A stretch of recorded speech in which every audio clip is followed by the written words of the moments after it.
Today's reminder is a reminder to go out and pick some elderflowers. So many good recipes.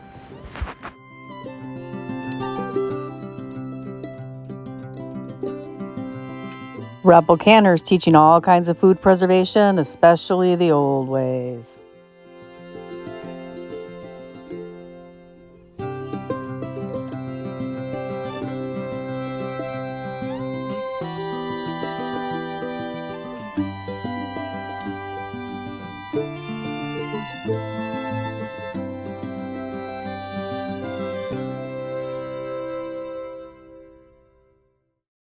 Elderflower usually grows along ditch beds, and you'll notice great big huge plants.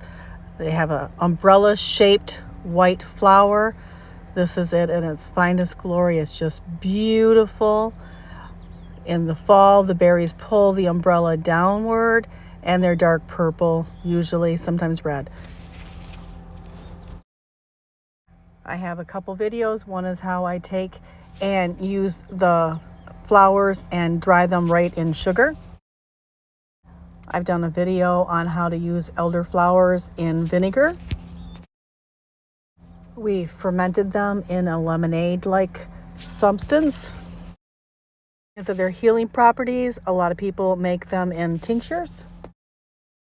Elderflower syrup to sweeten and flavor things is also popular. I've never made it, but elderflower champagne and liqueurs is a big thing. Yule Gibbons taught me how to make elderflower fritters. Oh, these are so good.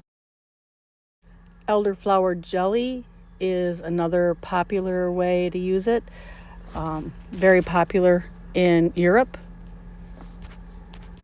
Elderflower is very, very sweet, so it pairs very well with lemon juice. Elderflowers can also be dried and used for a tea. They're said to have a lot of healing properties, antimicrobial, antibacterial. I hope this video has given you lots of ideas. Get out there and forage some elderflowers, but remember, leave some for elderberries. Don't take them all. You're going to want them in the elderberry form as well later in the year.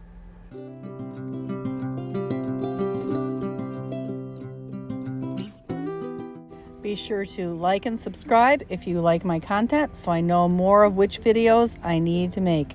I've really enjoyed this series.